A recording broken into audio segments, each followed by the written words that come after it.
بسم اللہ الرحمن الرحیم۔ سیرت النبی کی ایک اور قسط لے کر ہم آپ کے سامنے حاضر ہوئے ہیں۔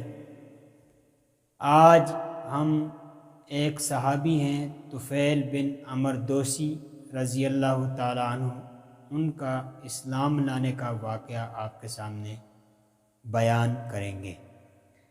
طفیل بن عمر دوسی رضی اللہ تعالیٰ عنہ ایک ایسے صحابی ہیں کہ جو شاعر بھی تھے اور ادب سے واقفیت رکھتے تھے۔ طفیل بن عمر دوسی رضی اللہ تعالیٰ عنہ اپنے اسلام لانے کا واقعہ خود یوں بیان کرتے ہیں، فرماتے ہیں کہ میں مکہ میں گیا۔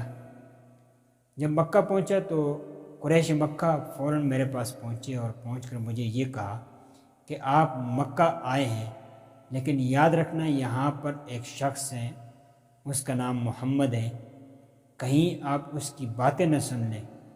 جیسی آپ اس کی باتیں سن لیں گے تو وہ آپ کو ایسا کلام سنائے گا اور آپ پر ایسا جادو کر لے گا کہ آپ کا خاندان والوں سے بھی وہ آپ کو جدا کرے گا، اپنے اہل و عیال سے بھی آپ کو جدا کرے گا، لہٰذا ان سے بچ کے رہنا۔ حضرت طفیل بن عمر دوسی رضی اللہ تعالیٰ عنہ فرماتے ہیں، انہوں نے مجھے اتنا ڈرایا کہ میں نے اپنے دونوں کانوں میں روئی ڈال دی، اور روئی ڈال کر میں مکہ میں گھوم رہا تھا۔ لوگوں نے مجھے میرا نام رکھا ذل کنتین کہ روئی والا۔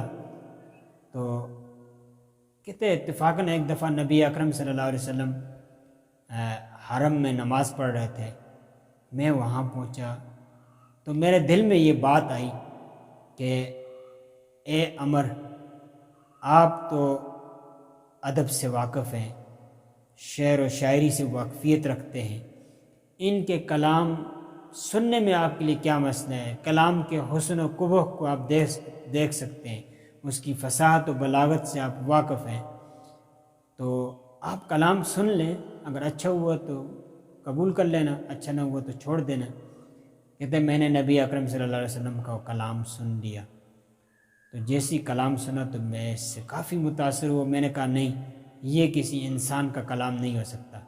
چنانچہ کہتے ہیں میں نبی اکرم صلی اللہ علیہ وسلم کے پیچھے ہو لیا اور آپ علیہ السلام سے ملاقات کی، اور ملاقات کرنے کے بعد میں نے یہ کہا کہ آپ کی قوم نے مجھے آپ سے ملنے سے اور آپ کے کلام کو سننے سے مجھے بہت ڈرایا، لیکن اللہ کو منظور یہ تھا کہ میں آپ کے کلام کو سن لوں۔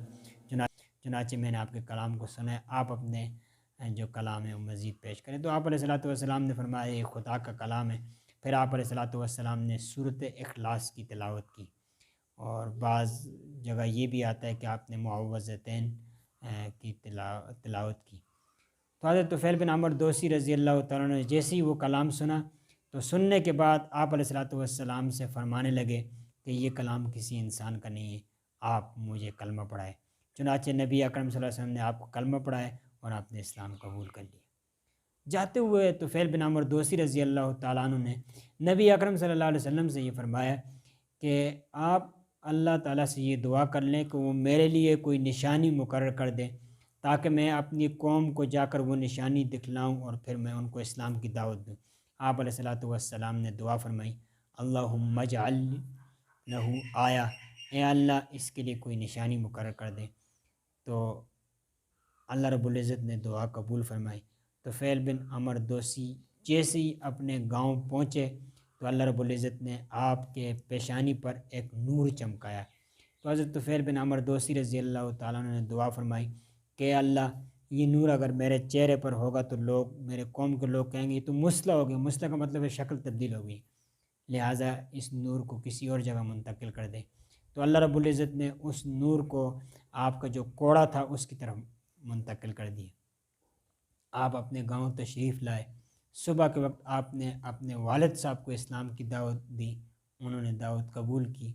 پھر اپنی بیوی کو اسلام کی دعوت دی، انہوں نے بھی اسلام کو قبول کیا، اور اپنی بیوی سے فرمانے لگے کہ آپ کو کہیں اپنے بچوں کا ڈر تو نہیں ہے، انشاءاللہ کوئی بھی مسئلہ نہیں ہوگا، آپ اسلام قبول کریں۔ انہوں نے بھی اسلام قبول کیا۔ پھر حضرت طفیل بن عمر دوسی رضی اللہ تعالیٰ عنہ اپنے قبیلے والوں کو دعوت اسلام دیتے رہے۔ سن 5 ہجری میں جب نبی اکرم صلی اللہ علیہ وسلم مدینے میں تھے، حضرت طفیل بن عمرو دوسی رضی اللہ تعالیٰ عنہ نے اپنے پورے قبیلے کو لے کر نبی اکرم صلی اللہ علیہ وسلم کے پاس تشریف لائے، اس حال میں کہ سب کے سب قبیلے والے مسلمان ہو چکے تھے۔ تو یہ حضرت طفیل بن عمرو دوسی رضی اللہ تعالیٰ عنہ کا اسلام کا واقعہ تھا، بہت ہی دلچسپ واقعہ تھا۔ ہمارے ساتھ جڑے رہنے کا بہت شکریہ۔ ملتے ہیں بہت جلد ایک اور دلچسپ ویڈیو کے ساتھ۔ بہت شکریہ۔